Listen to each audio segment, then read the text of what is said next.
Hi යාළුවනේ welcome to my YouTube channel. ඔන්න මාසෙකට විතර පස්සේ වීඩියෝ එකක් ගන්නේ. exam තිබ්බ ළමයි exam ඔන්න ඉතින් අද මේ ලංකාවට යන්න කලින් මගේ යාළුවත් එක්ක පොඩි රෝන්දයක් යන්න තමයි මේ ලෑස්ති වෙන්නේ.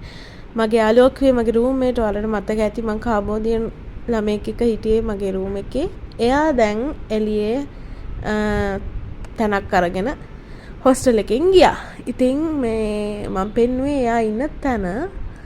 ඉතින් මේ අපි දැන් එයයි එයාගේ යාළුවෙකුයි මායි අපි තුන් දෙනා යනවා රෙස්ටුරන්ට් එකකට. ටිබෙට් රෙස්ටුරන්ට් එකට යන්නේ. අපි යමු මෙට්‍රෝ එකේ තමයි යන්න හිතන් ඉන්නේ. දැන් මේ මෙට්‍රෝ ස්ටේෂන් එකට යන ගමන්. යමු ඔයාලට මම පෙන්නන්නම් ටිබෙට් කෑම ජාතිය කොහොමද කියලා.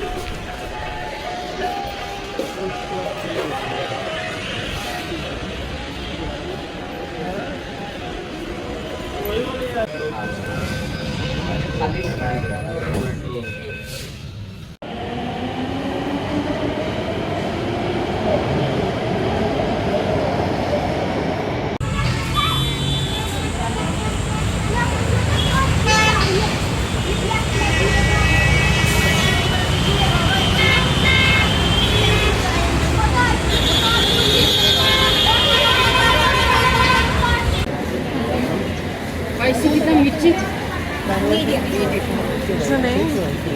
I don't know its name. Have you tried? Yes, it's good. It's a little bit spicy. Yes. Okay, let's try. They put a little noodle inside and this. Okay. It's like snack. Trong cái sao? Ông chụp một kiểu, càng mà một kiểu thì cũng như là. Auntie, कितना one? अने कितने छे One.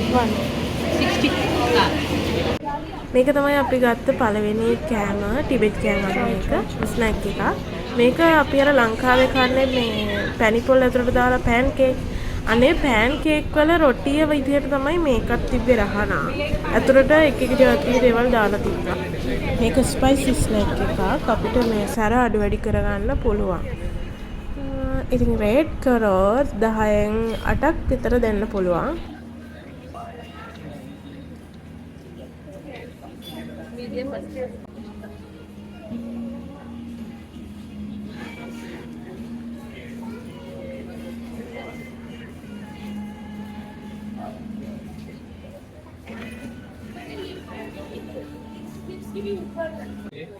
ඊට පස්සේ strawberry bubble T එකක් ගත්තා. මේ bubble T උනත් අපි සාමාන්‍ය මේ බොන රහ නෙමෙයි. චුට්ටක් වෙනස්.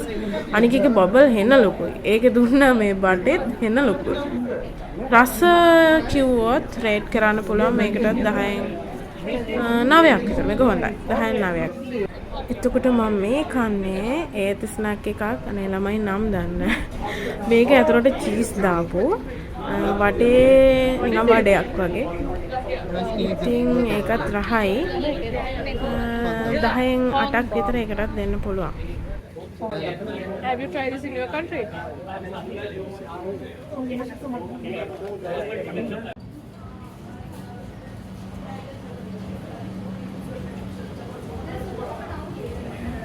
Hi. ඉතින් මේ අපිට ඇවිදගෙන යනකොට අපේ කොලේජ් එකේ ඉන්න මේ තව හොරෙන් ළමෙක් හම්බුණා. ඒක අහම්බෙන් හම්බුනේ. ඉතින් ළමයි ඔයාලා බලනවා ඇති කොහෙන්ද මේ රිංග යන්නේ කියලා. මේ ඉන්නේ ටිබෙට් ජාතීන් වැඩිපුරම ඉන්න ප්‍රදේශයක ඉන්දියාවේ තියෙන. ඉතින් මේ ඉන්නේ හරියට කිව්වොත් ටිබෙට් ගම්මානයක් වගේ. ගම්මානයක් කොට දැන් ලංකාවේ ගම්මානයක් කොහම ගස් කොළන් තියෙනවා. හරි සුන්දරයි එහෙමනේ. මේක එහෙම නෙමෙයි. ගෙවලුත් තියෙනවා චූටි. මේක තනිකර මාකට් එකක් වගේ. කඩවල් තියෙන්නේ. ඔක්කොම තියෙන්නේ ෆොරෙන් අයට කෑම බීම ගන්න. ටිබෙට් ජාතිකයන්ගේ කෑම බීම එහෙම තමයි ගොඩක් තියෙන්නේ. අපි මේ යන්නේ දැන් රෙස්ටුරන්ට් එකක් හොයාගෙන මේ ඉතින් ඒකට යන්න තියෙන්නේ මේ පාරෙන් තමයි. වෙන පාරක් නැහැ. ඒ යන අතරමඟ තමයි අපිට මේ විදියට එක කඩ හම්බෙන්නේ. No inside.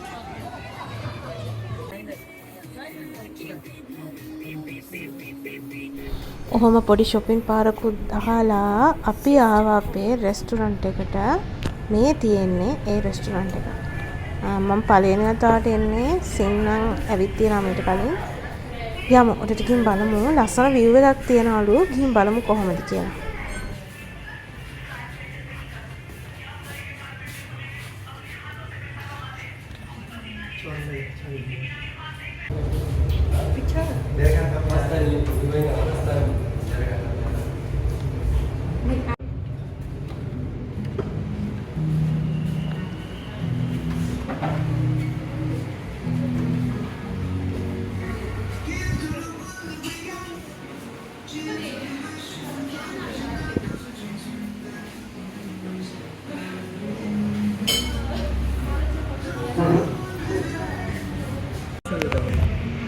Sichuan udang macam Sichuan udang pun ada fried rice ni. Make fried rice ni. Bán trăm nhâm 200 ở trăm.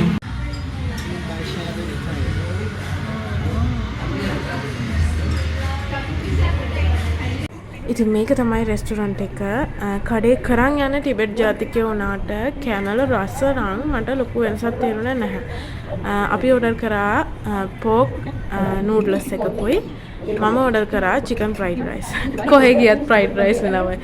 ඒ කියන්නේ අලුත් කෑමක් try කරන්න බයයි. ඒ කියන්නේ රහ නැති වුණොත් කියලා මට බය හිතුණා. මොකද සල්ලිත් අපරාධ ලොකු ගාණක් ඉඳන් කළා රහ නැති වුණොත්. හැබැයි කියන්න වචන නෑ සුපිරි. සාමාන්‍යයෙන් මම ඉන්දියන් ෆ්‍රයිඩ් රයිස් එකට ලොකුවට ආස නැහැ. මේකේ ඉන්දියන් ටේස්ට් එකක් ගෑවිලාවත් නැහැ. චයිනීස් ෆ්‍රයිඩ් රයිස් එක තමයි. හැබැයි ඊටත් වඩා සුපිරි. මට කියන්න වචන 10න් 10ම දෙන්න පුළුවන්. අපි ලංකාවේ කන රසට ගැලපෙනවා. අනවශ්‍ය රසකාරක මුකුත් නැහැ. නියම රහට තිබ්බා. ඒ වගේම පෝක් නූඩ්ලස් එකත් එහෙමයි නියම රහට තිබ්බා. ඉතින් මෙච්චර කාලා ළමයි මම වීඩියෝ එකක් කරගෙන නැහැ කෑම මේසේ. කන වීඩියෝ විතරයි තියෙන්නේ. ඉතින් කණ්ඩාවම කන්නේ තියෙන්නේ බලන් ඉන්න ළමයි කන එක.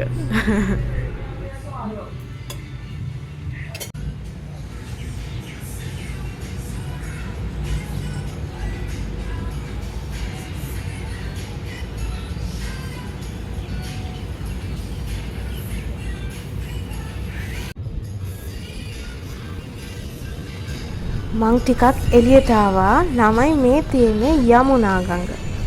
යමුනා ගඟ ගලන් යන්නේ දිල්ලි නගරයේ මැදින් තමයි. මමත් පළවෙනි වතාවට දැක්කේ. ඉතින් මේ වතුර පිරිසුදු නෑ පොඩ්ඩක්වත්. අපේ ලංකාවේ ගඟක් කිව්වහම ඒකයි මෙහි ගඟකුයි ලොකු වෙනස්කමක් තියෙනවා. ඉතින් මේ view එක ලස්සනයි. අපි මේ ඉන්නේ රෙස්ටුරන්ට් එකේ දෙවෙනි තට්ටුවේ. තව තුන්වෙනි තට්ටුවකුත් තියෙනවා. අපි මේ ඉන්නේ හවස් වරුව නිසා පොඩ්ඩක් රස්න වැඩි උඩ තට්ටුවේ. ඒ නිසා අපි උඩ තට්ටුවට ගියේ නැහැ. අනික උඩ තට්ටුව මේ ආවරණය කරලා නැහැ. එලි මහන් තන. ඒක අපි දෙවෙනි තට්ටුවේ හිටියේ AC එකක් තියෙන නිසා. ඉතින් අපි 4ට විතර මේකට ආවේ. අපි 6:00 විතර වෙනකන් අපි තුන්දෙනා කයිය ගහලා පොඩ්ඩක් එන්ජොයි කරලා තමයි ගියේ. මොකද මම ලංකාවට යන්න ළඟයි වැකේෂන් වලට. ඉතින් අපි මගේ යාළුවා ආයෙ හම්බ වෙන්නෙත් නැති නිසා එයා දැන් හොස්ටල් එකනොත් ගියානේ. ඉතින් අපි මේ විදියට එකතු වුණා පොඩ්ඩක් විනෝද වෙන්න.